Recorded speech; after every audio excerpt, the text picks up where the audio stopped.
பிரியமானவர்களே, இயேசு கிறிஸ்துவின் நாமத்தினாலே இந்த நாளிலும் கூட உங்களை நான் வாழ்த்தி ஆசீர்வதிக்கிறேன். எனக்கு அருமையானவர்களே, இந்த நாளிலும் கூட வேதத்தில் அநேக சகோதரிகளை குறித்து நாம் பார்க்கிறோம்.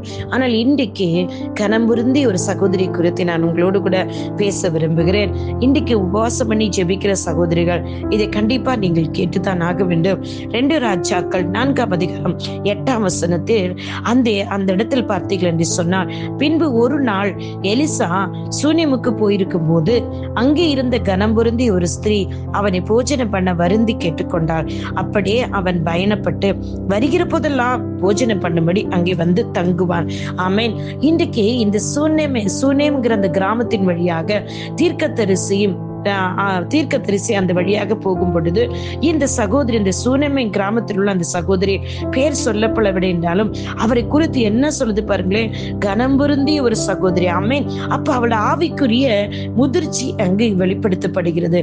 ஆவிக்குரிய ஆசீர்வாதங்களை பெற்றுக்கொண்ட சகோதரி, ஆவிக்குரிய ஆசீர்வாதத்தையும் ஆவிக்குரிய முதிர்ச்சியும் உள்ளவர்கள் தான் நிச்சயமாக ஊழியக்காரர்கள் வீட்டுக்கு அழைப்பார்கள், ஊழியக்காரை தாங்குவார்கள், ஊழியக்காருக்கு ஒரு கலசம் தண்ணீர் கொடுப்பார்கள். ஊழியக்காரனோ சுவிசேஷகனோ அப்போஸ்தலனோ அது யாராக இருக்கட்டும், உங்களை வழிநடத்துகிறவர்களை நீங்கள் விசாரிப்பதற்கும் அவர்களுக்கு ஆகாரம் கொடுப்பதற்கும் ஊழியத்திற்கு உதவி செய்வதற்கு நீங்க மறக்க வேண்டாம். அது உங்களுடைய ஆவிக்குரிய முதிர்ச்சியை காட்டுகிறது.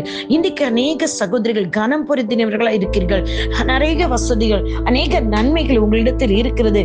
ஆனால் நீங்கள் மனமுகுந்து இல்லையா, விசனமா இல்ல கட்டாயமா இல்ல, ஆனால் கர்த்தர் சொல்லியிருக்கிறார்கள், நீங்க மனரம்யமா கர்த்தருக்கு கொடுங்க என்று சொல்லியிருக்கிறார்கள். கர்த்தருடைய ஊழியத்தை செய்கிறவர்களுக்கு உதவி செய்வதற்கு ஆவியானவருடைய ஆலோசனை உங்களுக்கு நிச்சயமா வேண்டும். ஆவியானவர் வழிநடத்தலின்படி இந்த நாட்களில் உபவாசம் பண்ணி ஜெபிக்கும் போது ஊழியத்தை தாங்குவதற்குரிய விசேஷத்தை அந்த அபிஷேகத்தை கேட்கள். அந்த அபிஷேகம் உள்ளவங்களை தான் கனம் பொருத்தலுக்கு வேதம் சொல்லுகிறதுங்க. எனக்கு பிரியமானவர்களே, இது கேட்கிற எந்த சகோதரியாக இருக்கட்டும், ஒருவேளை நீங்க கர்த்தருக்கு ஏதாவது பொருத்தனை பண்ணி அதை செலுத்தாமல் இருந்தீங்க, செலுத்துங்க.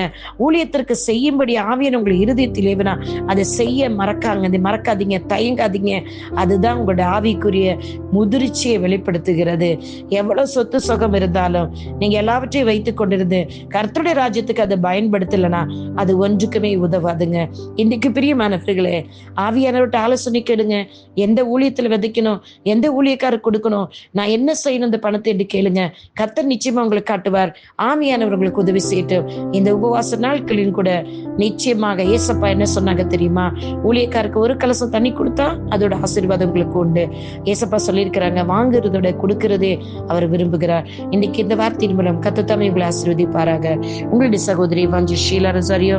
God bless you all. Amen. Amen. Amen.